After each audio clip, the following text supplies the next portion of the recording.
Welcome to PullyMinistries Audio Babble. We start today with the book of Joshua. With the book of Joshua, we leave the books of Moses, the first 5 books of the Bible, and we enter into the history books, which is Joshua through Esther, and pick up with the rest of the history of Israel. For the first time since Genesis, we now switch authors. Moses had passed away, and he has passed the torch of leadership to Joshua the son of Nun. Moses is personal minister and a great military commander. He's a perfect choice to lead Israel. Writing from the land of Canaan in 1450 BCE, Joshua picks up the story right where Moses left off. The Israelites are camped out on the plains of Moab after 40 years of wandering around in the desert because they disobeyed the Lord. They are poised again to enter into the land of Canaan. This story spans a period of 20 years, from the time the Israelites crossed the Jordan into Canaan in 1437 BCE to Joshua's death in 1450.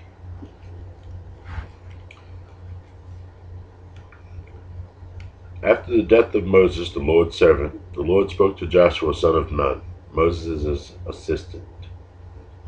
He said, "Moses, my servant, is dead. Therefore the time has come for you to lead these people, the Israelites, across the Jordan River and into the land I am giving them. I promise you what I promised Moses. Wherever you set foot, you will be on land that I have given you. From the Negev wilderness in the south to the Lebanon mountains in the north, from the Euphrates River in the east to the Mediterranean Sea in the west, including all the land of the Hittites. No one will be able to stand against you as long as you live, for I will be with you as I was with Moses. I will not fail you or abandon you. Be strong and courageous, for you are the one who will lead these people to possess all the land I swore to their ancestors I would give them. Be strong and very courageous. Be careful to obey all the instructions Moses gave you. Do not deviate from them, turning either to the right or to the left. Then you will be successful in everything you do. Study this book of instruction continually. Meditate on it day and night so you will be sure to obey everything written in it.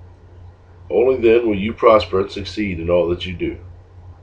This is my command. Be strong and courageous. Do not be afraid or discouraged, for the Lord your God is with you wherever you go." Joshua then commanded the officers of Israel, "Go through the camp and tell the people to get their provisions ready. In 3 days you will cross the Jordan River and take possession of the land the Lord your God is giving you."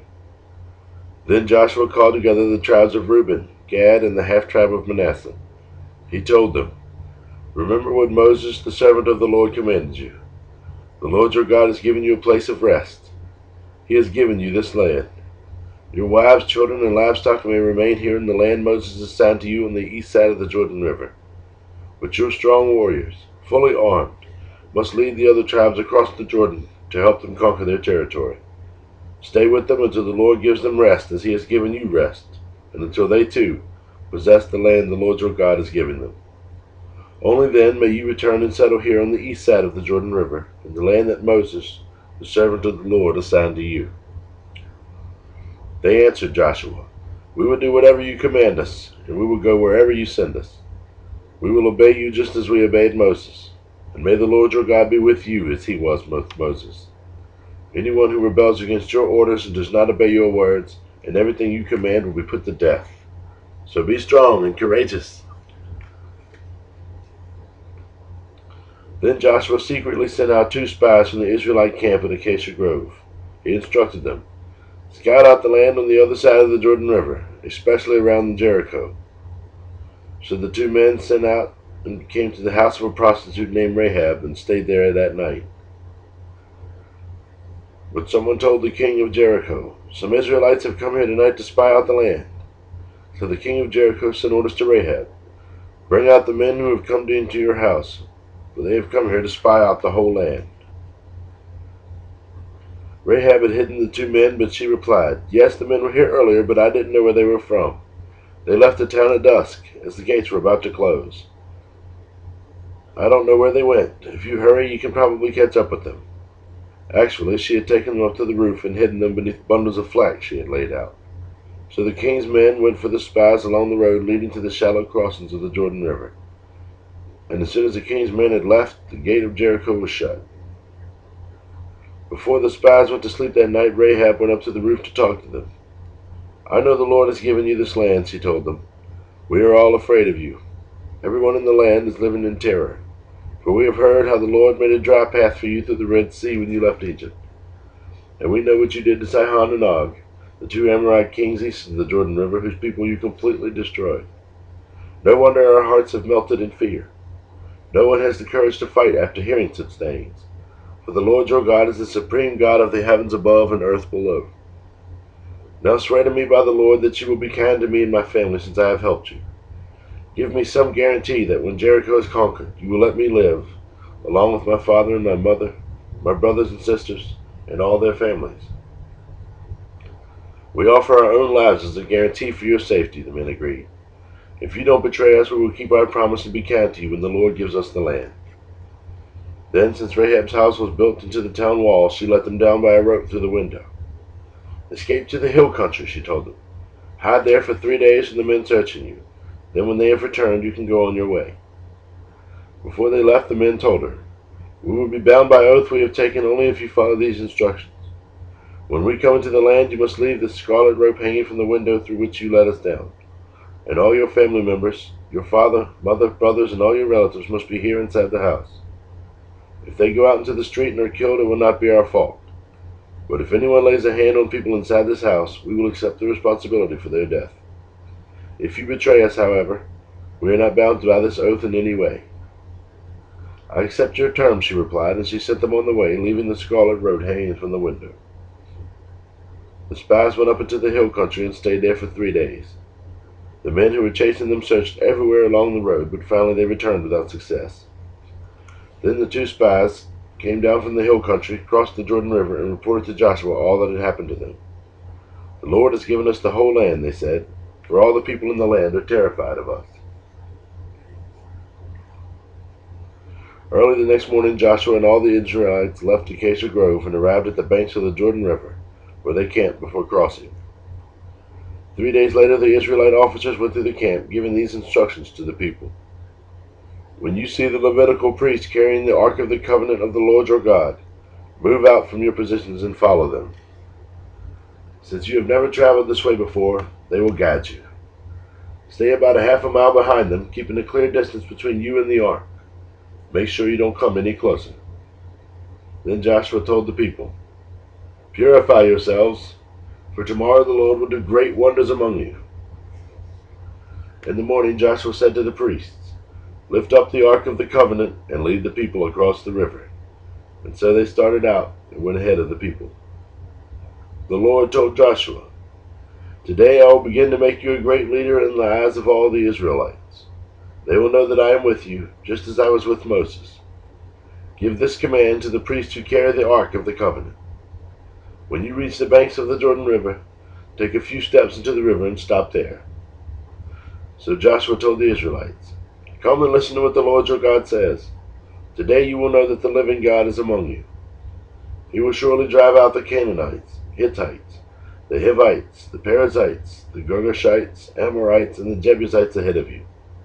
Look, the Ark of the Covenant, which belongs to the Lord of the whole earth, will lead you across the Jordan River.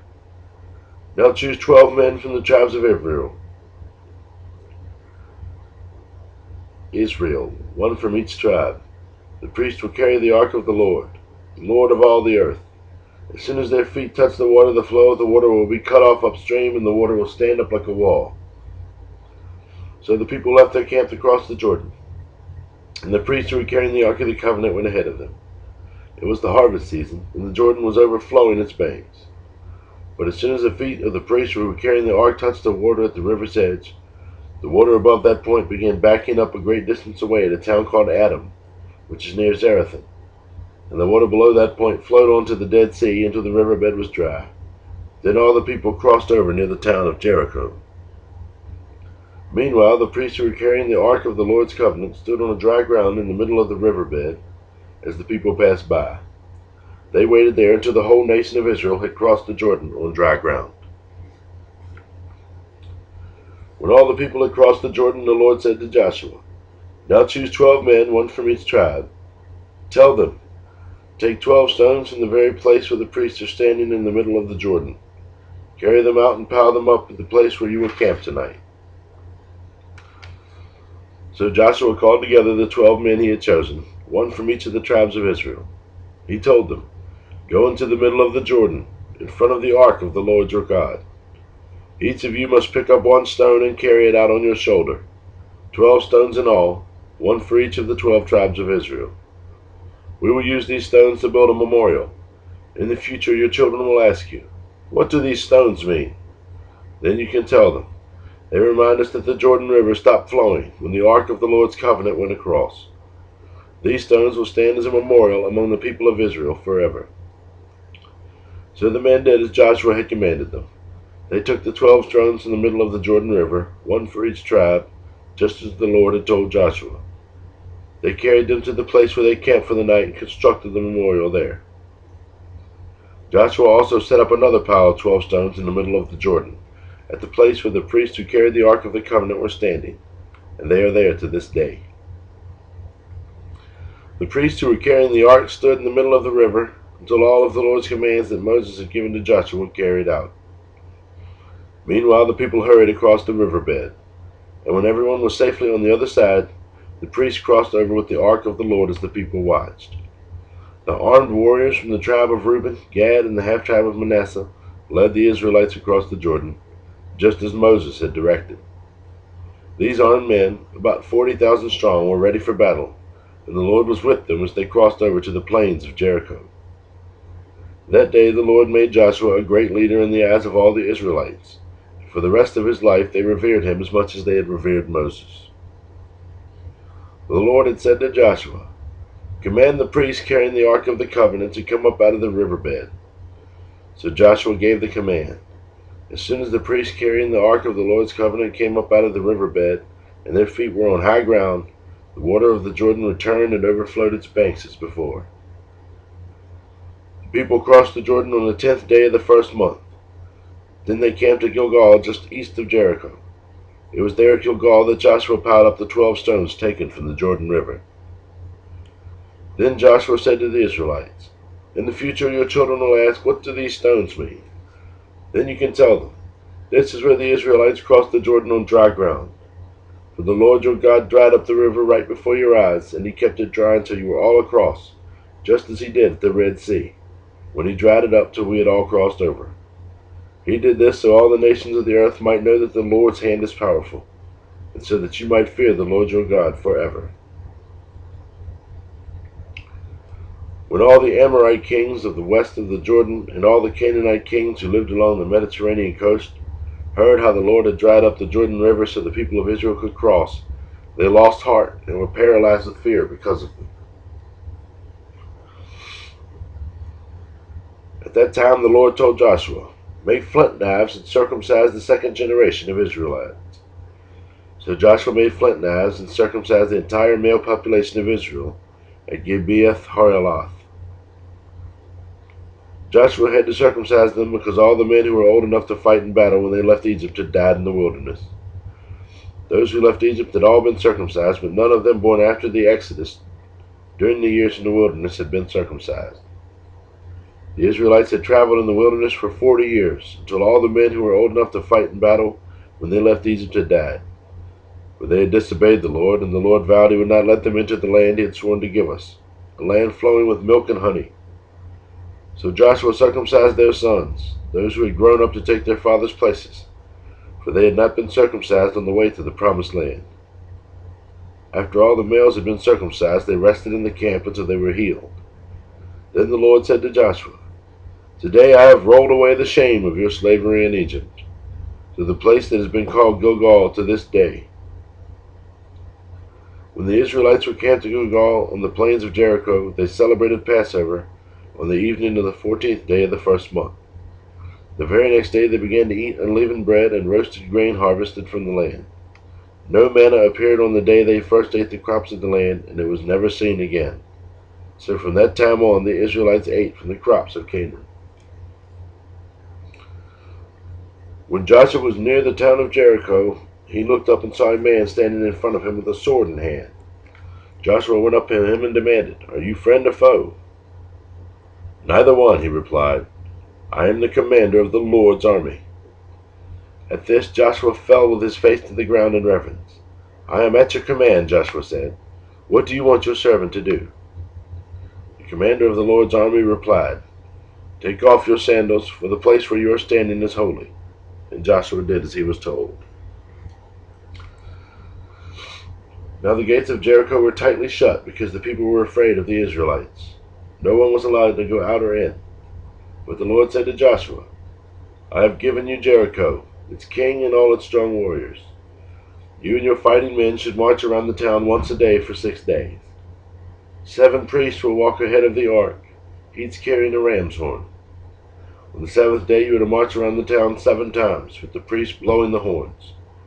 When you hear the priest give one last long blast on the ram's horn, have all the people shout as loud as they can. Then the walls of the town will collapse, and the people can charge straight into the town."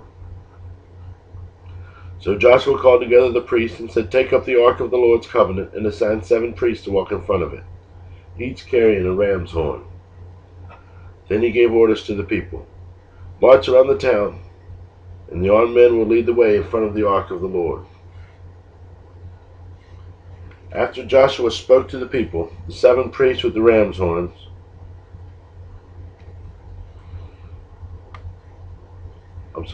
After Joshua spoke to the people, the 7 priests with the ram's horns started marching in the presence of the Lord, blowing the horns as they marched. And the ark of the Lord's covenant followed behind them. Some of the armed men marched in front of the priests with the horns, and some behind the ark, with the priests continually blowing the horns. "Do not shout. Do not even talk," Joshua commanded. "Not a single word from any of you until I tell you to shout. Then shout." So the ark of the Lord was carried around the town once that day, and then everyone returned to spend the night in the camp. Joshua got up early the next morning, and the priests again carried the ark of the Lord. The 7 priests with the ram's horns marched in front of the ark of the Lord, blowing their horns. Again the armed men marched both in front of the priests with all horns and behind the ark of the Lord. All this time the priests were blowing their horns. On the 2nd day they again marched around the town once and returned to camp. They followed this pattern for 6 days. On the 7th day the Israelites got up at dawn and marched around the town as they had done before. But this time they went around the town 7 times. The 7th time around, as the priests sounded the long blast on their horns, Joshua commanded the people, "Shout, for the Lord has given you the town. Jericho and everything in it must be completely destroyed as an offering to the Lord. Only Rahab and the prostitute and the others in her house will be spared, for she protected our spies. Do not take any of the things set apart for destruction, or you and yourselves will be completely destroyed, and you will bring trouble on the camp of Israel. Everything made from silver, gold, bronze, or iron is sacred to the Lord and must be brought into his treasury." When the people heard the sound of the ram's horns, they shouted as loud as they could. Suddenly the walls of Jericho collapsed, and the Israelites charged straight into the town and captured it. They completely destroyed everything in it with their swords, men and women, young and old, cattle, sheep, goats, and donkeys. Meanwhile Joshua said to the 2 spies, "Keep your promise. Go to the prostitute's house and bring her out along with her family." Then the men who had been spies went in and brought out Rahab, her father, mother, brothers, and all the other relatives who were with her. They moved her whole family to a safe place near the camp of Israel.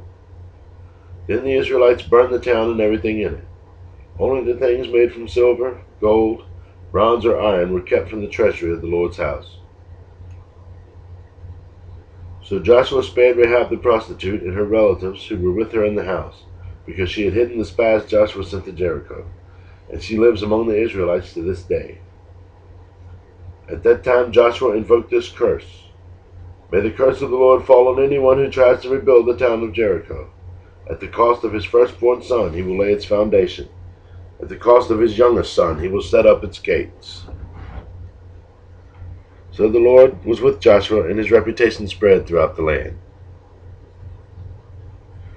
But Israel violated the instructions about the things set apart for the Lord. A man named Achan had stolen some of these dedicated things.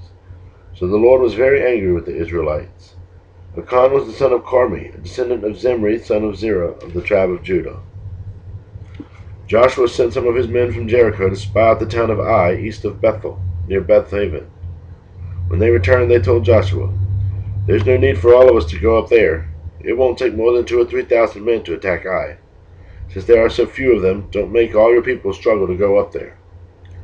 So approximately 3,000 warriors were sent, but they were soundly defeated. The men of Ai chased the Israelites from the town gate as far as the quarries, and they killed about 36 who were retreating down the slope.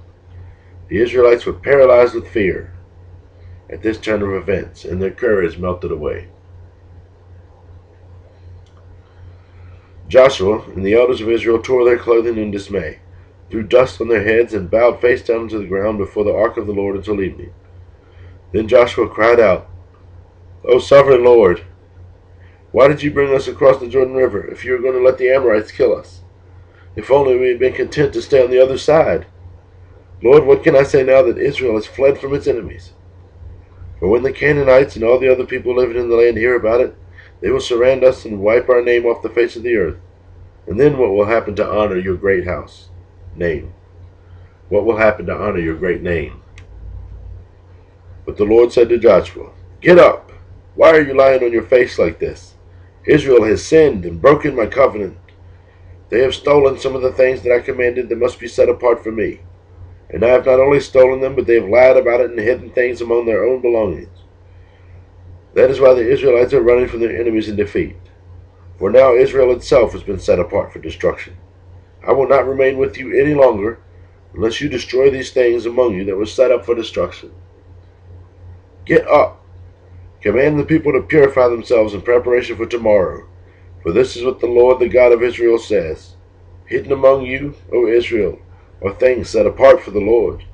You will never defeat your enemies until you remove these things from among you. In the morning you must present yourselves by tribes, and the Lord will point out the tribe to which the guilty man belongs. That tribe must come forward with its clans, and the Lord will point out the guilty clan. The clan will then come forward, and the Lord will point out the guilty family. Finally, each member of the guilty family must come forward one by one. The one who has stolen what was set apart for destruction will himself be burned with fire, along with everything he has, for he has broken the covenant of the Lord and done a horrible thing in Israel." Early the next morning Joshua brought the tribes of Israel before the Lord, and the tribe of Judah was singled out. Then the clans of Judah came forward, and the clan of Zerah was singled out. Then the families of Zerah came forward, and the family of Zimri was singled out. Every member of Zimri's family was brought forward person by person, and Achan was singled out. Then Joshua cried to Achan, "My son, give glory to the Lord, the God of Israel, by telling the truth. Make your confession and tell me what you have done. Don't hide it from me." Achan replied, "It is true. I have sinned against the Lord, the God of Israel. Among the plunder I saw a beautiful robe from Babylon, 200 silver coins, and a bar of gold weighing more than a pound. I wanted them so much that I took them. They are hidden in the ground beneath my tent, and the silver buried deeper than the rest." So Joshua sent some men to make a search.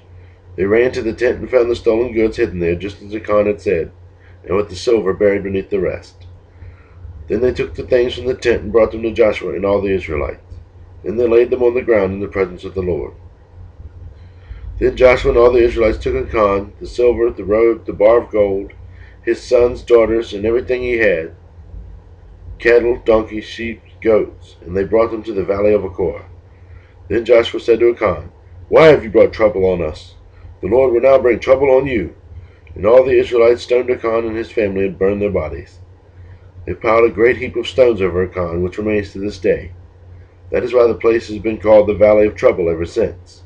So the Lord was no longer angry. Then the Lord said to Joshua, "Do not be afraid or discouraged. Take all your fighting men and attack Ai, for I have given you the king of Ai, his people, his town, and his land. You will destroy them as you destroyed Jericho and its king. But this time you may keep the plunder and livestock for yourselves. Set an ambush behind the town. So Joshua and all the fighting men set out to attack Ai. Joshua chose 30,000 of his best warriors and sent them out at night with these orders: hide in ambush close behind the town and be ready for action. When our main army attacks, the men of Ai will come out to fight as they did before, and we will run away from them. When we let them chase us until we have drawn them away from the town. For they will say, the Israelites are running away from us as they did before.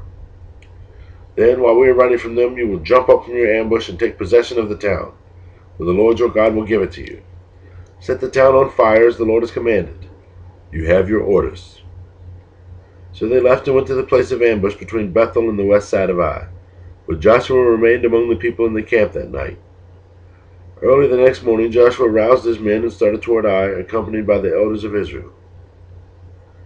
All the fighting men who were with Joshua marched in front of the town and camped on the north side of Ai, with a valley between them and the town.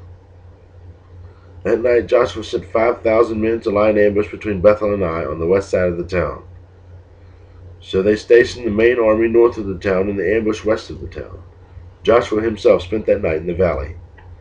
When the king of Ai saw the Israelites across the valley, he and all his army hurried out early in the morning and attacked the Israelites at a place overlooking the Jordan Valley. But he didn't realize there was an ambush behind the town.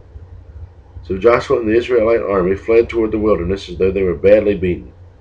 Then all the men in the town were called out to chase after them. In this way they were lured away from the town. There was not a man left in Ai or Bethel who did not chase after the Israelites, and the town was left wide open. Then the Lord said to Joshua, point the spear in your hand toward Ai, for I will hand the town over to you. Joshua did as he was commanded. As soon as Joshua gave the signal, all the men in ambush jumped up from their position and poured into the town. They quickly captured it and set it on fire.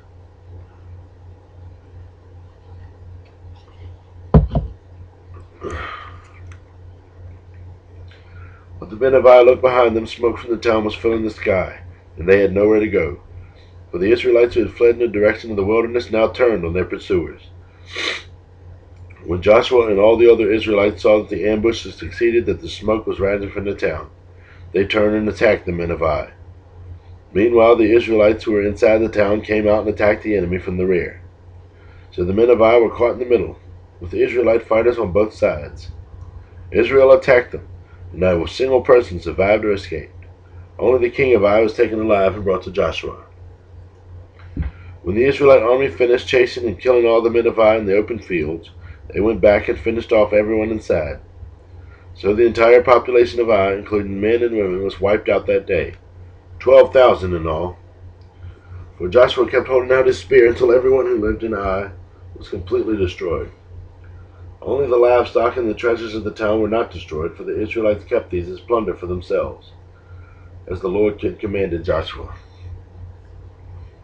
So Joshua burned the town of Ai, and it became a permanent mound of ruins, desolate to this very day. Joshua impaled the king of Ai on a sharpened pole and left him there until evening. At sunset, the Israelites took down the body as Joshua commanded, and threw it in front of the town gate. They piled a great heap of stones over him that can still be seen today. Then Joshua built an altar to the Lord, the God of Israel, on Mount Ebal. He followed the commands that Moses, the Lord's servant, had written in the book of instruction. Make me an altar from stones that are uncut and have not been shaped with iron tools. Then on the altar they presented burnt offerings and peace offerings to the Lord. And as the Israelites watched, Joshua copied onto the stones of the altar the instructions that Moses had given them. Then all the Israelites, foreigners and native-born alike, along with the elders, officers, and judges, were divided into two groups. One group stood in front of Mount Gerizim, the other in front of Mount Ebal. Each group faced the other, and between them stood the Levitical priests carrying the ark of the Lord's covenant. This was all done according to the commands that Moses, the servant of the Lord, had previously given for blessing the people of Israel. Joshua then read to them all the blessings and curses Moses had written in the book of instruction. Every word of every command that Moses had ever given was read to the entire community of Israel, including the women and children and the foreigners who lived among them. Now all the kings of the west of the Jordan River heard about what had happened. These are the kings of the Hittites, the Amorites, Canaanites, Perizzites, Hivites, and Jebusites who lived in the hill country and the western foothills, and along the coast of the Mediterranean Sea, as far north as the Lebanon mountains. The kings combined their armies to fight as one against Joshua and the Israelites. But when the people of Gibeon heard what Joshua had done to Jericho and Ai, they resorted to deception to save themselves. They sent ambassadors to Joshua, loading their donkeys with weathered saddlebags and old dispatched wineskins. They put on worn-out patched sandals and ragged clothes, and the bread they took with them was dry and moldy. When they arrived at the camp of Israel at Gilgal, they told Joshua and the men of Israel, "We have come from a distant land and ask you to make a peace treaty with us." The Israelites replied to those Hivites, "How do you know we don't live nearby? For if you do, we cannot make a treaty with you." They replied, "We are your servants." "But who are you?" Joshua demanded. "Where do you come from?" They answered, "Your servants have come from a very distant country. We have heard of the might of the Lord your God and all he did in Egypt. We have also heard what he did to the two Amorite kings east of the Jordan River, King Sihon of Heshbon and King Og of Bashan, who lived in Ashtaroth.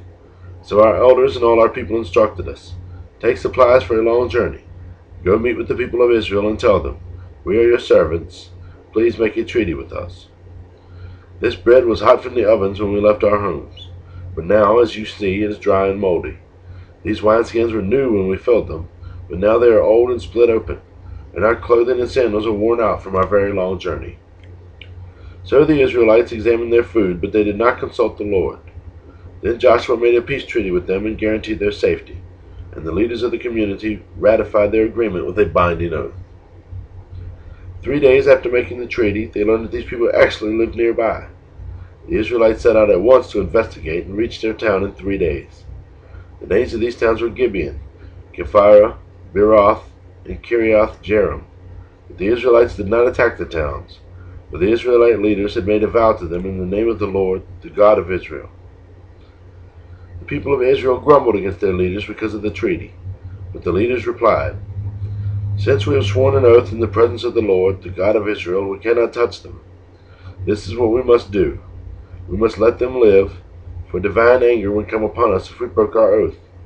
Let them live." So they made them woodcutters and water carriers for the entire community as the Israelite leaders directed.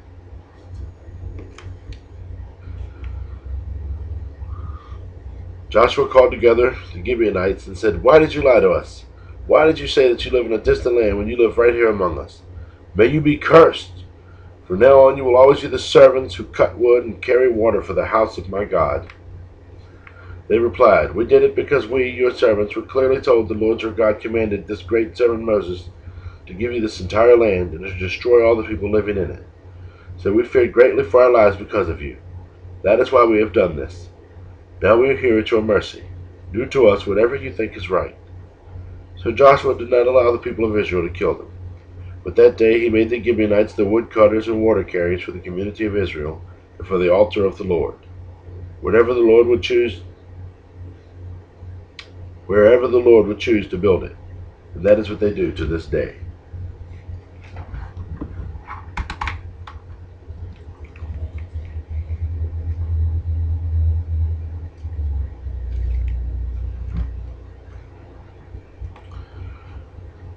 Adonizedek, king of Jerusalem, heard that Joshua had captured and completely destroyed Ai and killed its king, just as he had destroyed the towns of Jericho and killed its king. He also learned that the Gibeonites had made peace with Israel and were now their allies. He and his people became very afraid when they heard all this, because Gibeon was a large town, as large as the royal cities and larger than Ai, and the Gibeonite men were strong warriors. So King Adonizedek of Jerusalem sent messengers to several other kings, Hoham of Hebron, Hiram of Jarmuth, Japhia of Lachish, and Debir of Eglon. "Come and help me destroy Gibeon," he urged them, "for they have made peace with Joshua and the people of Israel." So these 5 Amorite kings combined their armies for a united attack. They moved all their troops into place and attacked Gibeon. The men of Gibeon quickly sent messengers to Joshua at his camp in Gilgal. "Don't abandon your servants now," they pleaded. "Come at once. Save us. Help us, for all the Amorite kings who lived in the hill country have joined forces to attack us." So Joshua and his entire army, including his best warriors, left Gilgal and set off for Gibeon. "Do not be afraid of them," the Lord said to Joshua, "for I have given you victory over them. Not a single one of them will be able to stand up to you." Joshua traveled all night from Gilgal and took the Amorite armies by surprise. The Lord threw them into a panic, and the Israelites slaughtered great numbers of them at Gibeon. Then the Israelites chased the enemy along the road to Beth-horon, killing all of them on the way to Azekah and Makkedah. As the Amorites retreated down the road from Beth-horon, the Lord destroyed them with a terrible hailstorm from heaven that continued until they reached Azekah. The hail killed more of the enemy than the Israelites killed with the sword. On the day the Lord gave the Israelites victory over the Amorites, Joshua prayed to the Lord in front of all the people of Israel. He said, "Let the sun stand still over Gibeon and the moon over the valley of Ajalon." So the sun stood still and the moon stayed in its place until the nation of Israel had defeated its enemies. Is this event not recorded in the book of Jashar? The sun stayed in the middle of the sky, and it did not set on a normal day, as on a normal day. There has never been a day like this one before or since, when the Lord answered such a prayer. Surely the Lord fought for Israel that day. Then Joshua and the Israelite army returned to their camp in Gilgal. During the battle, the 5 kings escaped and hid in a cave at Makkedah. When Joshua heard that they had been found, he issued this command: "Cover the opening of the cave with large rocks, and place guards at the entrance to keep the kings inside. The rest of you continue chasing the enemy and cut them down from the rear. Don't give them a chance to get back to their towns. The Lord your God has given you victory over them."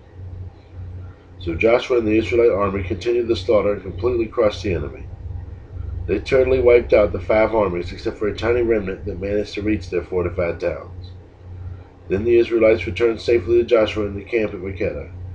After that, no one dared to speak even a word against Israel. Then Joshua said, "Remove the rocks covering the opening of the cave, and bring the 5 kings to me." So they brought the 5 kings out of the cave, the kings of Jerusalem, Hebron, Jarmuth, Lachish, and Eglon. When they brought them out, Joshua told the commanders of his army, "Come and put your feet on the kings' necks." And they did as they were told. "Don't ever be afraid or discouraged," Joshua told his men. "Be strong and courageous, for the Lord is going to do this to all of your enemies."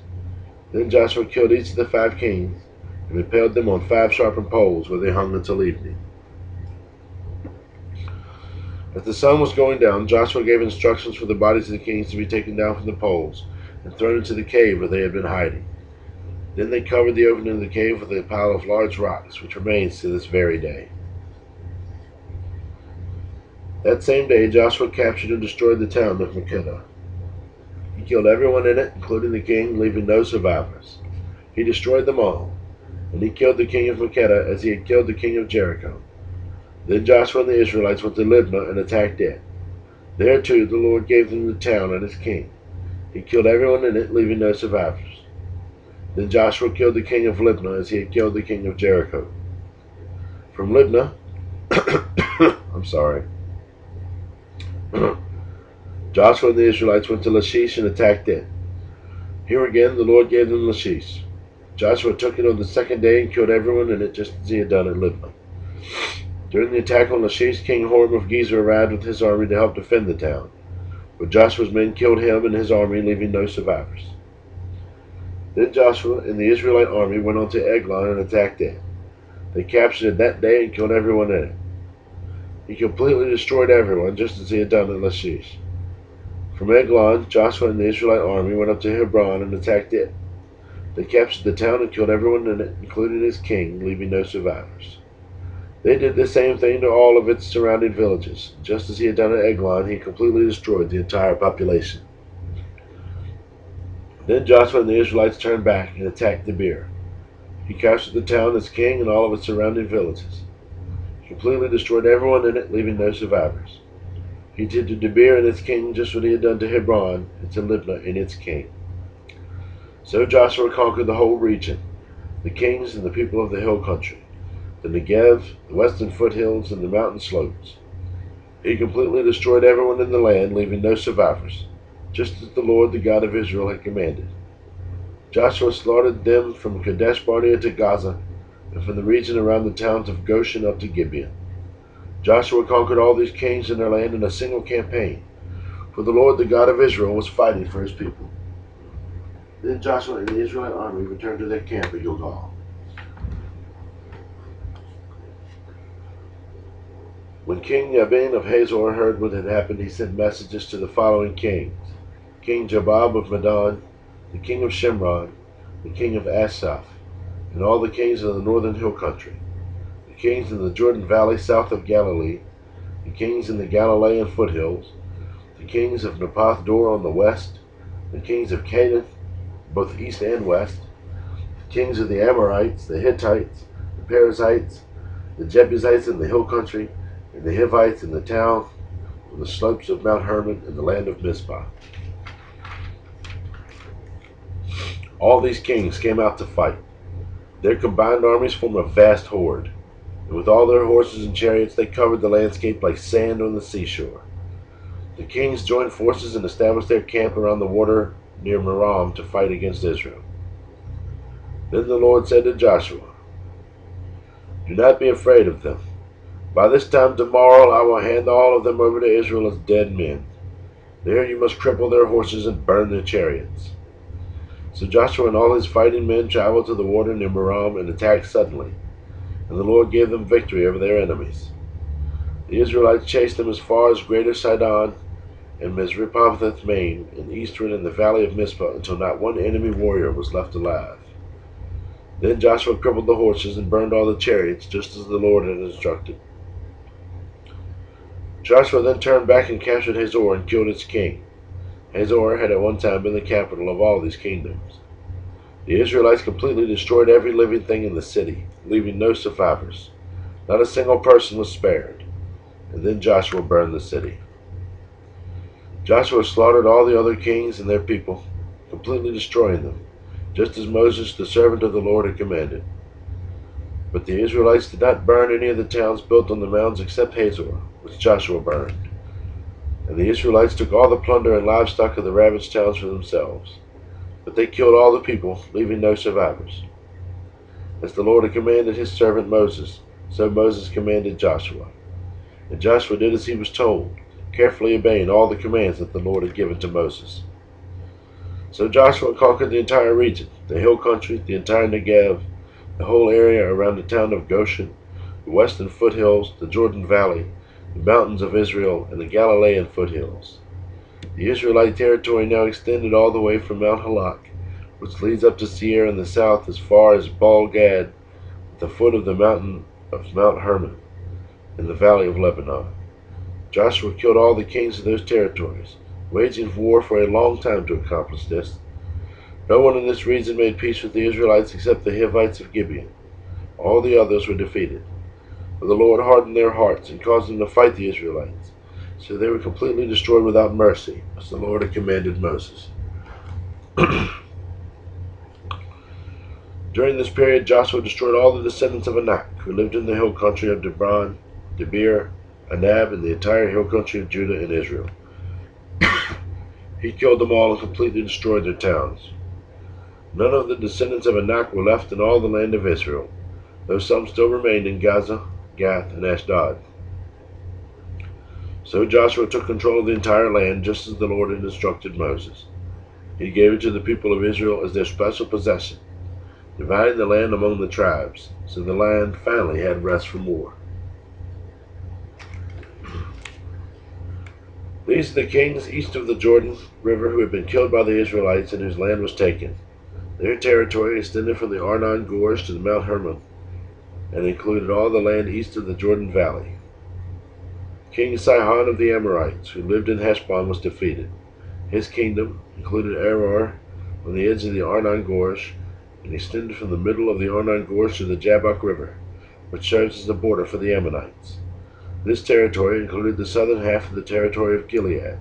Sihon also controlled the Jordan Valley and regions to the east, from as far north as the Sea of Galilee to as far south as the Dead Sea, including the road to Beth Jeshimoth, and southward to the slopes of Pisgah. King Og of Bashan, the last of the Rephites, lived at Ashtaroth and Edrei, He ruled a territory stretching from Mount Hermon to Seleka in the north, and to all of Bashan in the east, and westward to the borders of the kingdoms of Geshur and Makkah. This territory included the northern half of Gilead as far as the boundary of King Sihon of Heshbon. Moses, the servant of the Lord, and the Israelites had destroyed the people of King Sihon and King Og, and Moses gave their land as a possession to the tribes of Reuben, Gad, and the half-tribe of Manasseh. The following is a list of kings that Joshua and the Israelite armies defeated on the west side of the Jordan, from Baal-Gad in the valley of Lebanon to Mount Halak, which leads up to Seir. Joshua gave this land to the tribes of Israel as their possession, including the hill country, the western foothills, the Jordan Valley, the mountain slopes, the Judean wilderness, and the Negev. The people who lived in this region were the Hittites, the Amorites, the Canaanites, the Perizzites, the Hivites, and the Jebusites. These are the kings Israel defeated: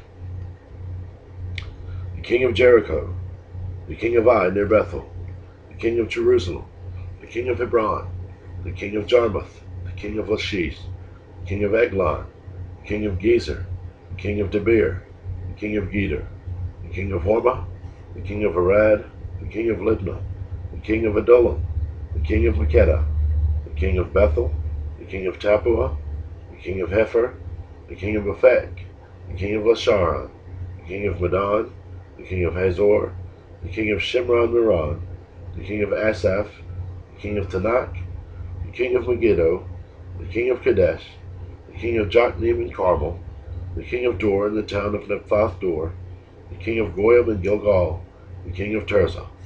In all, 31 kings were defeated. I'm going to stop right there because I'm trying to split the book in two. I appreciate everybody listening and bearing with me. If you can't tell, I'm losing my voice because I've been hitting this pretty hard lately, and kind of lose my voice there. Just wanted to point out it's important. I think one of the important things of this book is that you realize as each city or town or kingdom or whatever you want to call it in this book gets conquered by Israel, you will notice that it says the Lord gave them these armies. It's not that Israel was the most skilled of fighters. They certainly did not outnumber some of these people. But it's through faith and obedience. If you pay attention to what it says, I just think that's so important, is that God gave them these armies. We read that the one army was destroyed by hail as they were running away. So that's certainly not something that the Israelites did on their own accord. One army was destroyed by hail in the town where God had told them to set up the ambush. God is the commander of the army. Joshua is the human commander, but God's making the plans. God's giving the orders, and in some cases, God is definitely defeating the people for them. So really, it's a matter of faith here that's allowing the Israelites to take these towns over, and then finally have conquest over this land that God has given them. It's faith and not military might that is helping them conquer this land.